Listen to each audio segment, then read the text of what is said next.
Bonjour à tous, aujourd'hui Figma numéro SP080, donc c'est une version spéciale.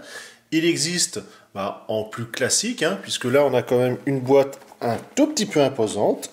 Vous voyez que c'est Fento, donc de Berserk, avec l'œuf qui vient avec, qui va servir comme ça de petit piédestal. On va pouvoir installer la figurine également dedans. Donc c'est Freeing qui s'en est occupé, donc une des boîtes qui bosse en même temps, avec Good Smile Company.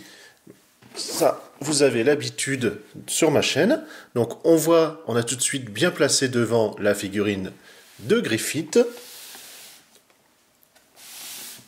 Derrière, voilà, les différentes poses. On voit également qu'on a ces autres acolytes qui, bien sûr, arriveront sur la chaîne. Donc vous pouvez déjà prendre rendez-vous. Ils seront là, vous pourrez les découvrir. Donc Fento, Birds on the Oak of Darkness version. Voilà, je sais, super accent anglais, c'est normal. Donc, une grosse boîte, qui est quand même pas négligeable en termes, voilà, on va dire de coût d'envoi, malheureusement, mais également de prix de la figurine. Surtout, ça va être l'œuf qui va faire monter rapidement le tarif, sans oublier que, malheureusement, tout ce qui touche à Berserk, c'est pas donné.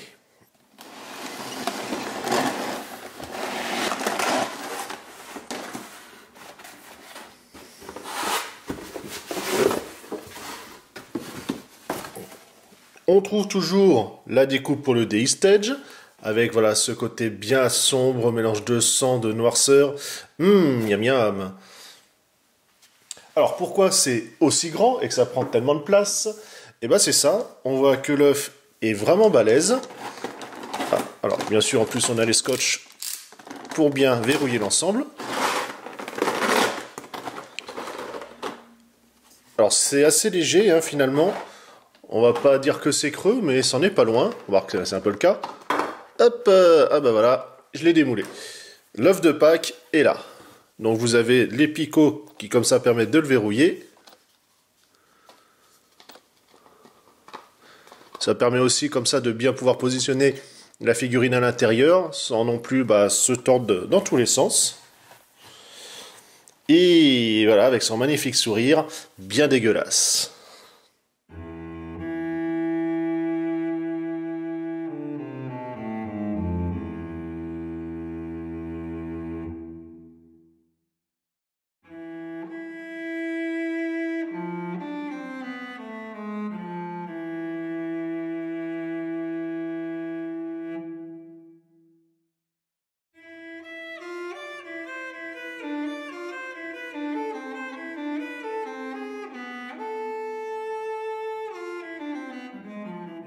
Nous avons les ailes, bien cradingues. Donc ça, c'est quand vous êtes dans l'œuf, vous allez pouvoir les utiliser. Comme ça, effectivement, on a des couleurs un peu plus claires. Ici, le point d'attache à l'intérieur pour bien positionner et verrouiller. Mais de toute façon, vous aurez également ici, donc tout simplement, les articulations qui vont venir dans les épaules de la figurine. On a cette partie-là. Donc là, on va dire c'est plus en version cap. Donc c'est la partie centrale, puisqu'il y en aura encore sur les côtés. Donc avec une petite articulation au milieu. Bon, ça va pas chercher très loin, et puis on voit que voilà, ça la fait un petit peu souffrir, donc à faire attention dans la manipulation. En tout cas, voilà, bien brillant, quand même, voilà, beaucoup de dynamique, on va dire, de détails. Également la peinture très bien appliquée. Les deux grands pans, donc là, voilà, que ça soit pour le faire ici, on va dire quand même imperméable, entre guillemets, pour que ça tombe bien droit. Mais également, vous pourrez, pareil, les articuler ici. Donc là, il y a déjà un peu plus de possibilités comme cela, façon chauve-souris avec ses doigts. L'attache articulation, donc de chaque côté. La figurine en tant que telle. Donc un mélange de décharné, mais également de musculeux, la poutre apparente. Donc par contre, il a des jambes assez fluettes. Bon là, c'est pas super joli, par contre, l'articulation aurait pu être un petit peu mieux cachée. On voit comme ça avec les griffes devant et derrière. Donc une sacrée bestiole quand on connaît le personnage. On peut voir, voilà, derrière le casque, le visage. puisque c'est une Figma, on a toujours, voilà, ici, le petit sachet pour ranger. Les paires de mains supplémentaires, voilà, ouvertes, fermées, etc. Les doigts en avant. On a l'articulation supplémentaire en cas de souci pour le poignet. Le stand avec la tige. Pour vous montrer déjà tout ce qu'il y a dans la boîte. Et également, voilà, comment assembler, que ce soit la partie de l'œuf, la cape, etc. Et après, comme d'habitude, hein, côté Jap, côté anglais. Pour pouvoir placer les capes, que ce soit l'une ou l'autre, vous avez ces tiges-là. Donc en fait, c'est du factice. C'est juste fait voilà, pour masquer un peu les trous, mais également pour que voilà, qu'il n'y ait pas de soucis de plastique qui retravaille ou quoi que ce soit. Et que ça réduise, ça serait dommage. Donc comme ça, on a les 3 emplacements. Donc il y a juste à les prendre et les clipser.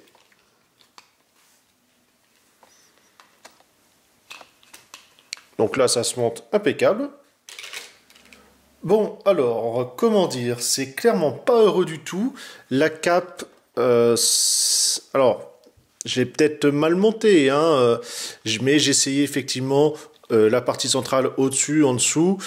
Bah voilà, ça gêne énormément. Vous avez les pans, donc surtout vous pouvez pas replier vers l'intérieur, c'est que l'extérieur. Bah, ça vous fait voilà, quelque chose de vraiment très ouvert. Si on les met à l'intérieur, bah, vous avez le système en fait qui est trop court ici en termes d'axe. Mais si vous faites comme ça, finalement, il est trop long. Donc en fait, ça va vous écarter cette partie-là. Et voilà, vous la poussez vers l'extérieur. C'est pas terrible du tout. Alors effectivement, le faire quand il est agenouillé, puisque la figurine est quand même très très souple. Vous voyez, on peut aller vraiment chercher très loin dans les articulations. Donc là, justement, effectivement, la jambe, pas de souci. Ici, pour la cheville, on a la pointe. Bon, forcément, on a les bras qui sont entravés par les épaules, ce qui est logique. On va y revenir par la suite. On a la base du cou, enfin la nuque et le cou en lui-même au niveau de la tête, pas de souci. Vous avez 2 articulations au niveau du torse. Donc il y a vraiment de quoi faire. Vraiment très souple, ce qui permet comme ça de reproduire la pose. Et derrière, ça y est, ouais, c'est bon, c'est plié. Bon, c'est mis à l'arrache, mais vous pouvez voir qu'en termes de positionnement, il va quand même chercher assez loin. C'est vraiment une bonne chose. Mais la cape, ouais, non, je suis vraiment pas fan. Sur Berserk, alors certes, il y en a une en tissu, et sur l'autre que j'ai, c'est carrément une rigide. Mais au final, ça rend mieux. Là, les pans... on va pas dire c'est à chier, mais c'en est pas loin. Franchement, Goosemile, enfin en tout cas Fring, puisque c'est eux qui s'en ont occupé, vous avez vraiment chié dans la colle. Hein.